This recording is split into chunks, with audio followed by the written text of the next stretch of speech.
What is up? What is going on, everybody? Welcome back. Welcome in. It has not been very long since I've done a video. Just finished up the post game recap for the final game of the Red Sox Mariners series. Now we are moving on to the next series, and we have a series preview as the Cleveland Guardians, with new manager Stephen Vogt, come into town to take on the Seattle Mariners. I'm going to try to do these for each series.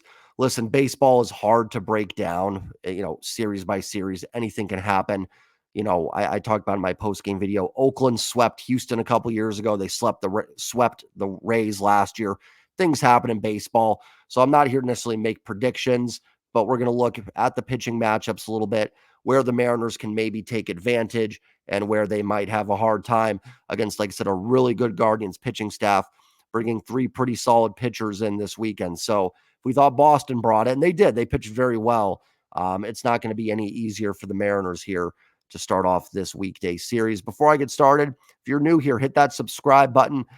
Post-game recaps for every Mariners game. I will try and series previews up along with breaking news, live streams. So I think you'll want to hit that sub button and join the family here. Also hit like for me. That helps me out tremendously as well. So the three pitching matchups we'll have in this series tomorrow night will be Tristan McKenzie facing off against Emerson Hancock, making his season debut. Shane Bieber will face Luis Castillo in a rematch of last year's opening day matchup. And then left-hander Logan Allen will face off against George Kirby on Wednesday afternoon. Tristan McKenzie missed most of last season, only pitched 16 innings, 5.06 ERA. Doesn't make a lot of sense to dive into his 2023 16 innings as like 2.5 starts. So nothing to really take away from there. 2022, 3.59 FIP, 2.96 ERA. He was worth 3.4 wins above replacement level, struck out 190 and walked 44. McKenzie's an outstanding pitcher when he's healthy. Fastball, slider, curve.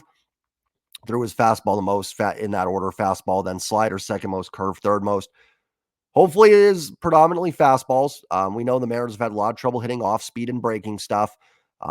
That's been their bugaboo for a while now. I know hopefully it's different this year, obviously. But so far it is rearing its ugly head a little bit in 2024 through the first 4 games of this season. So I would imagine we'll see a little bit more slider curve from McKenzie on Monday, would be my guess, going up against this Mariners lineup. Good news for the Mariners is I think they're better suited against right-handed pitching. At least I don't know. I mean, I guess you could call it a split because, guys like Julio Garver and all those guys should be better against lefties. But it allows you to play Josh Rojas over Luis Urias. Cal Raleigh should be back in the lineup after having today off. Hopefully Mitch Garver's back in there. Maybe you can get something going for Dom Canzone or Luke Raley. We'll see who plays. My guess would be Canzone, if Garver's back, gets a day off. I assume Mitch Haniger will get a day off probably against Bieber, would be my guess. I think he's due for a day off here. So I imagine we'll probably see a day off for Mitch Haniger in here somewhere. Maybe a chance for Jorge Polanco to get going. We'll see. It's going to be a tough task. McKenzie, when healthy, and we'll see if he can get back to 2022 form.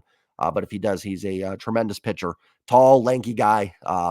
Get ready to see some skinny legs on the mound. Not that I should be talking, but that's Tristan McKenzie. Shane Bieber, former Cy Young Award winner, only pitched 128 innings last year. Any Guardians fans can correct me. I'm assuming he missed some time last season with injury.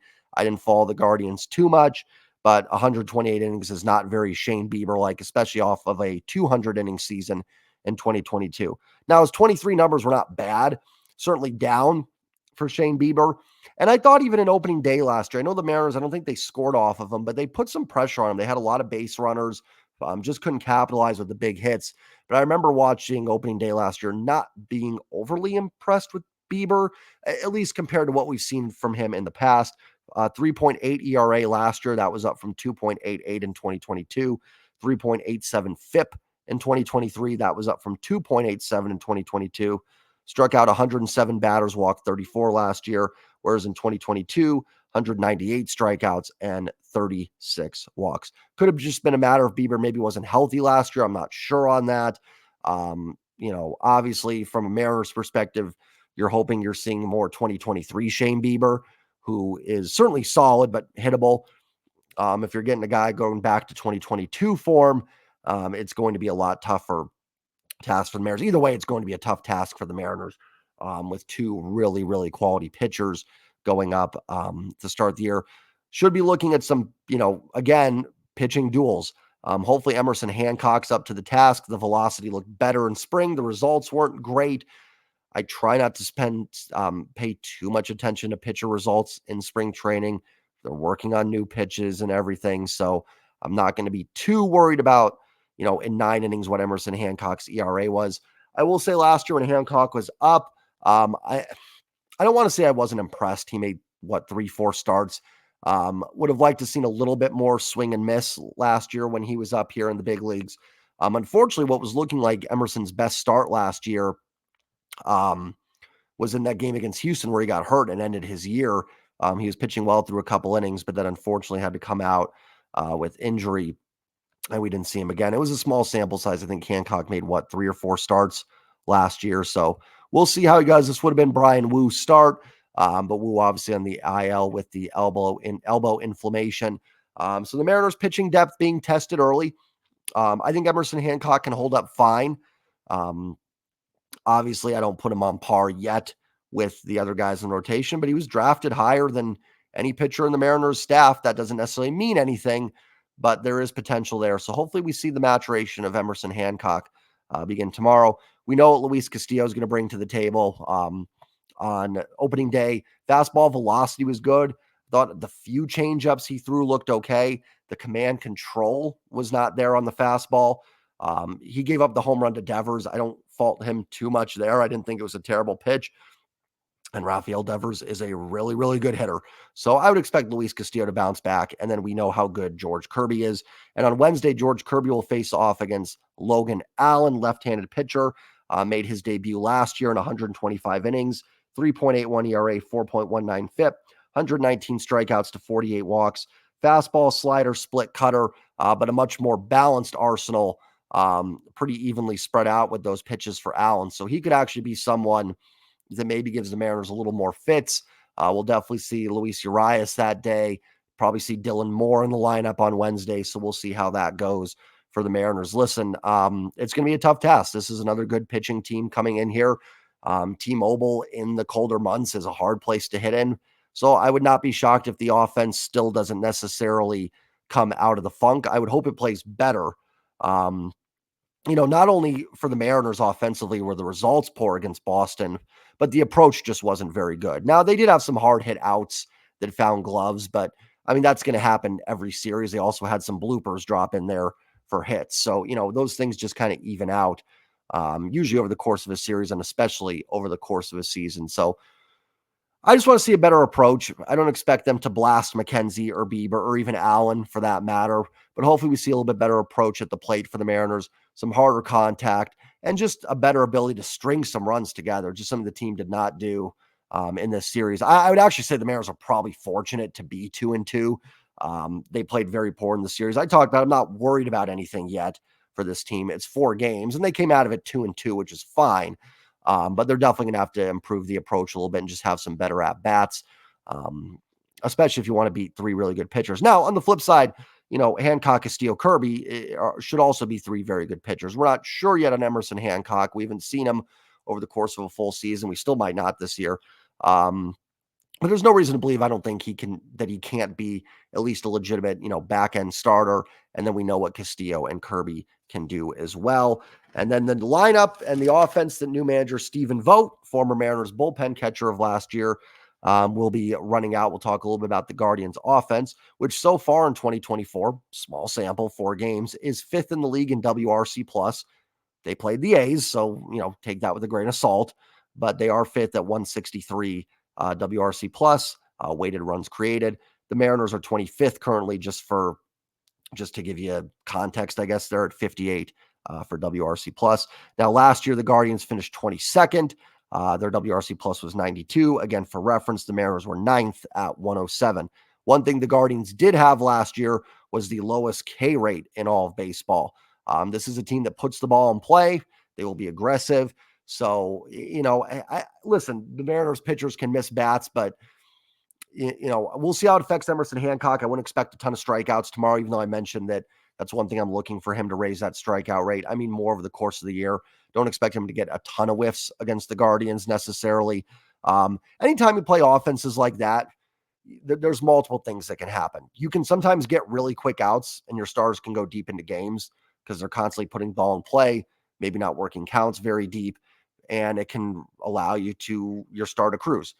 It can also be frustrating because they can put the ball in play and a little BABIP goes their way and the balls are falling in, and it can be a nightmare because they're just constantly, keeping it going. And the Guardians do have some hitters that can cause some damage to a pitching staff. So we'll see how that gets handled as well from the Mariners.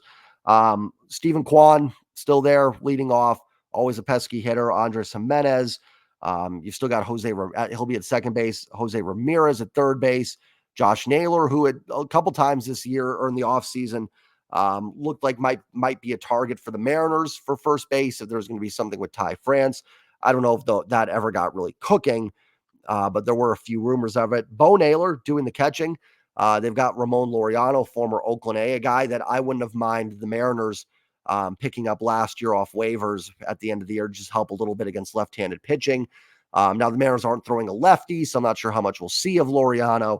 But definitely some bats in the lineup. Jose Ramirez is sort of very similar to what the Mariners just went through with Rafael Devers. Now, fortunately for the Mariners, Devers only played Thursday and Sunday. Not surprising, the two games the Mariners lost, although Devers really wasn't a part of that today.